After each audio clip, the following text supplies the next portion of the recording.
Hello, people. Welcome to the Falling Apple powered by Swarupanand's Physics.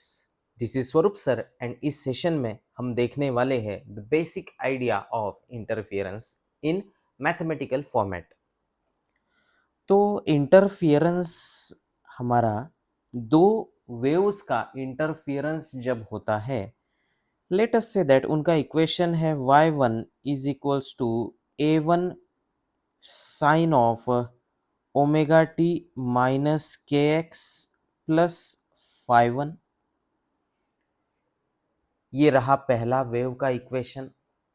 Second wave का equation है y2 is equals to a2 sine of omega t minus k x plus phi two, where phi one and five two are the initial phases. वो wave जो है उसका कुछ ना कुछ starting होगा, उसका कुछ इनिशियल फेज होगा, उसके बारे में वो फाइव वन और फाइव टू बता रहे हैं। A1 और A2 उन दोनों वेव्स के एम्पलीट्यूड से, ओमेगा उनका फ्रीक्वेंसी है एंड के वहां पर हमारा एंगुलर वेव नंबर है। Omega is the angular frequency, k is wave number, where t and x are respectively time and position. अब इस सिचुएशन में इंटरफियरेंस होने के लिए रिक्वायरमेंट है कि उन दोनों का जो एंगुलर फ्रीक्वेंसी हो या दोनों का फ्रीक्वेंसी हो, दोनों का फ्रीक्वेंसी सेम होना चाहिए। दोनों का फ्रीक्वेंसी सेम होना ज़रूरी है। दोनों का एम्पलीट्यूड्स जो है, दोनों का एम्पलीट्यूड्स अगर अप्रोक्सीमेटली सेम हो, amplitude should be approximately same. मैं सेम इसलिए नहीं बोल रहा हूँ कि डिफरेंट चलता है, बट कंपेरेबल चाहिए। एक का 10 है, दूसरे का 15 है, ओके। एक का 10 है, दूसरे का 300 है, तो वो वहां पर बात नहीं बन पाएगी प्रॉपरली।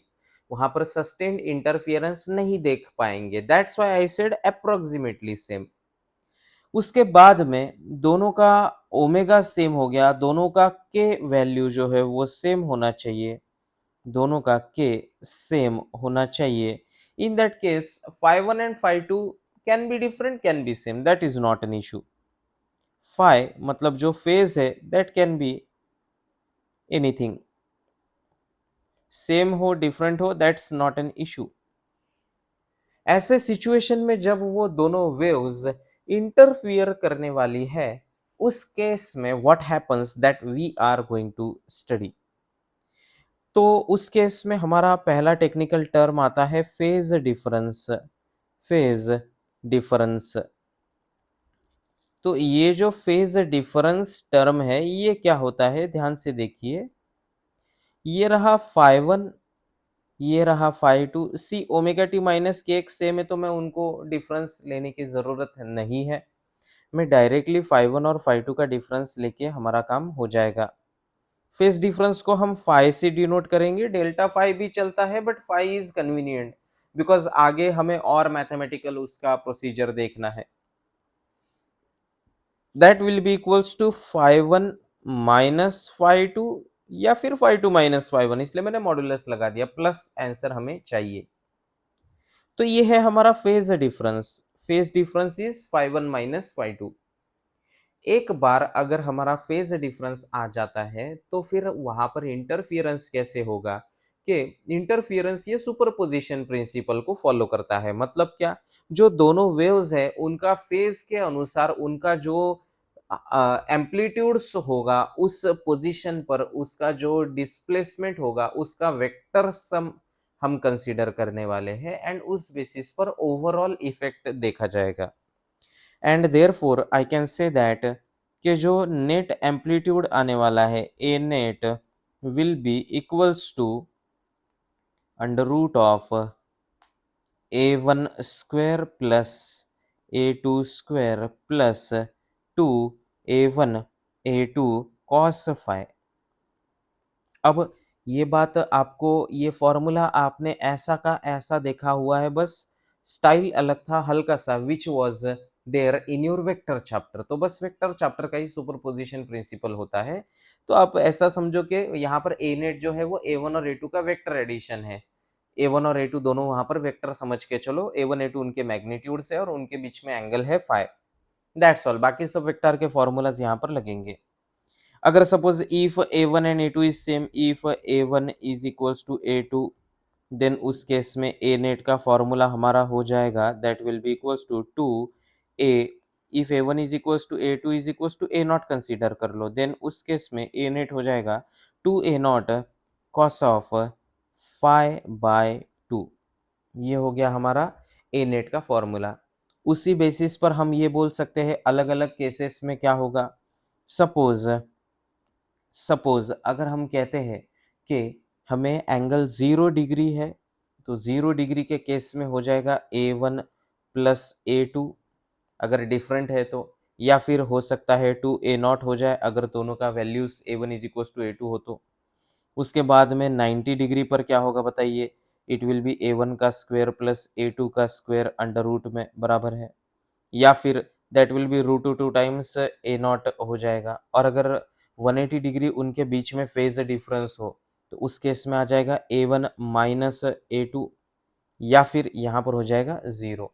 मतलब इस केस में ये एम्पलीट्यूड मैक्सिमम चला गया, यहाँ पर 0 चला गया, यहाँ पर रूट टू टाइम्स हो गया, या फिर under root of A1 square plus A2 square हो गया।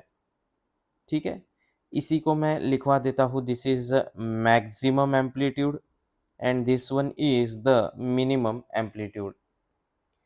वेव्स का एक और कंसेप्ट जो हम यूज करने वाले हैं that intensity is I is intensity.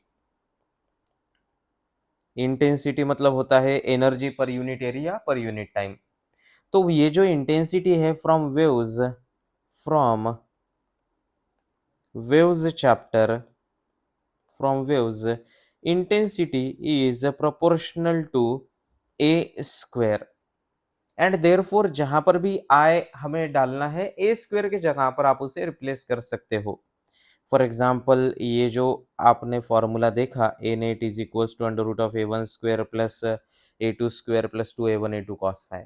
इस फॉर्मूला को मैंने स्क्वेयरिंग कर दिया दोनों साइड को स्क्वेयरिंग कर देंगे तो आएगा ए नेट का square is equal to A1 square plus A2 square plus 2A1 A2 cos phi.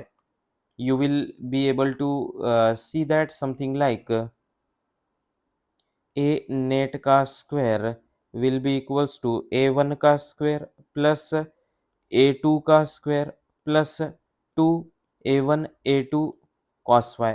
अब मैंने आपको एक बेसिक आइडिया बताना है, कौन सा, कि भाई साहब जहां पर भी आपको ए स्क्वायर दिखेगा आई से रिप्लेस करो, ए दिखेगा तो अंडर रूट आई से रिप्लेस करना, बस दैट्स ऑल हो गया। फिर ए नेट स्क्वायर के जगह पर आ जाएगा आई नेट इज इक्वल टू आ जाएगा I1 plus I2 plus 2 under root I1 I2, क्योंकि A1 A2 है ना, स्क्वायर को ए स्क्वायर को आई से रिप्लेस करते हैं तो ए को अंडर रूट आई से रिप्लेस करना होगा, under root I1 I2 cos phi. उसके बाद में अगर अब हम बात करेंगे फॉर्मूला का कि when A1 was A2, A1 was equals to A2 was equals to A naught, उस केस में I1 will be equals to I2 is equals to I naught हो जाएगा। आप बोलोगे सर यहाँ पर रूट क्यों नहीं डाला, क्योंकि भाई साहब यहाँ पर इक्वल टू चल रहा है ना, तो स्क्वायर करे रूट करे ना फर्क पड़ेगा, है ना। तो ना नाउ लेट अस प्रोसीड। उस केस में ए नेट हमारा होता था A net was equals to A naught cos of phi by 2। ये फॉर्मूला था, देखिए यहाँ पर ए नेट का फॉर्मूला था हमारा 2A not cos of phi by 2। उस फॉर्मूला को मैं यहाँ पर स्क्वायर करके लिखूंगा, ए नेट का स्क्वायर इज इक्वल्स टू 2 के जगह पर आ जाएगा यहाँ पर 4A नॉट स्क्वायर आ जाएगा, कॉस स्क्वायर फाई बाय 2 आ जाएगा, एंड हेंस मैं रिप्लेस कर दूंगा ए स्क्वायर को आई से, and therefore I net will be equals to 4I not cos square phi by 2। Although मैंने इंटेंसिटी के बारे में बताया, ऑल्दो मैंने आपको बताया कि इंटेंसिटी से क्वेश्चंस कैसे सॉल्व होते हैं, still my strong suggestion is that कि आप हमेशा क्वेश्चन इन इंटेंसिटी के जगह पर आप एम्पलीट्यूड से क्वेश्चन सॉल्व करें, जिसका एक्सप्लेनेशन ये है कि आपको वेक्टर चैप्टर का आदत होता है और वेक्टर चैप्टर में आपने हमेशा क्या किया है, आपने वेक्टर चैप्टर में एम्पलीट्यूड के स्टाइल में सॉल्व किया है and therefore go with the same. For example, अब अगर मैं बात करूंगा कि A1 is equals to 4 units, A2 is equals to 3 units, तो Amax बताइए कितना आएगा। Amax will be equals to 4 plus 3 directly 7 units होगा, 7 यूनिट्स होगा। ए मीन कितना होगा, A mean is equals to हो जाएगा उस केस में 4 minus 3 which will be equals to 1 unit. ये तो बड़ा आसान था, है ना। अब मैं आगे बोलता हूँ कि intensity I1 is equals to, ये देखिए ये तो एम्पलीट्यूड के स्टाइल में तो सीधा है, वेक्टर का स्टाइल लगा दिया। बट अगर suppose I1 is equals to 9 units दिया जाए and I2 is equals to 36 units दिया जाए,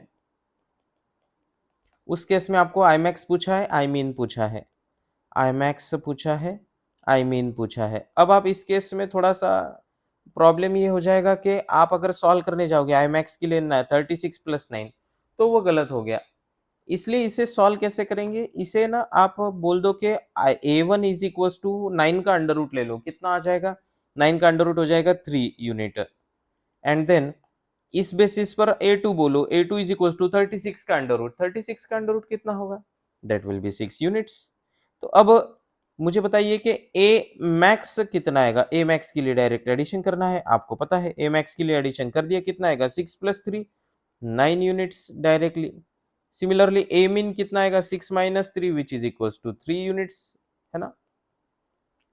एक बार आपको इतना पता चल गया, तो A मैक्स अगर 9 है तो मुझे बताइए कि I मैक्स कितना आएगा, I max will be equals to 81 units, I max आ जाएगा 81 यूनिट्स एंड A मीन अगर 3 यूनिट्स है तो I मीन कितना आएगा 3 का square which will be equals to 9 units.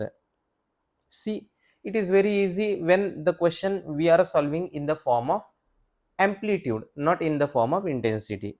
एक और क्वेश्चन मैं आपको यहाँ पर देता हूँ, लेटेस्ट से I1 इज इक्वल्स टू दिया है उन्होंने, क्वेश्चन है कि दो वेव्स है जिनका इंटेंसिटीज है I1 is equals to 25 units and I2 is equals to, उन्होंने बोला है that is I2 is equals to 16 units. उन्होंने हमें Imax बाय I mean का रेशो पूछा है, Imax और I mean का जो रेशो है वो उन्होंने यहाँ पर पूछा है। कैसे सॉल्व करोगे इस क्वेश्चन को, इस क्वेश्चन को सॉल्व करने के लिए वंस अगेन हम सेम स्टाइल अप्लाई करेंगे। अगर I1 को 25 दिया है तो A1 25 का under root which is 5 and I2 अगर 16 दिया है तो A2 हो गया हमारा 4। उस बेसिस पर मुझे बताइए कि Amax कितना आएगा, Amax आएगा once again 5 plus 4 which is 9 and A mean कितना आ जाएगा, A मीन हो जाएगा 5 minus 4 which is equals to 1। एक बार आ गया तो Amax बाय A मीन बताइए, Amax by A mean will be equals to 9 by 1, therefore Imax upon I mean उसका स्क्वायर कितना हो जाएगा, that will be equals to 9 by 1 का square which is 81 divided by 1। That's all. As simple as that. See, when you are going to solve the question on the basis of intensity, आपका question जो है बेहतर नहीं होगा, but अगर आप उसे एम्पलीट्यूड के स्टाइल में सॉल्व करोगे you will find it very easy. ठीक है, with this we come to the end of the session. Next session में मैं सेम सीरीज कंटिन्यू करूंगा जिसमें हम वेव ऑप्टिक्स के बारे में बात करेंगे। So see you in the next session.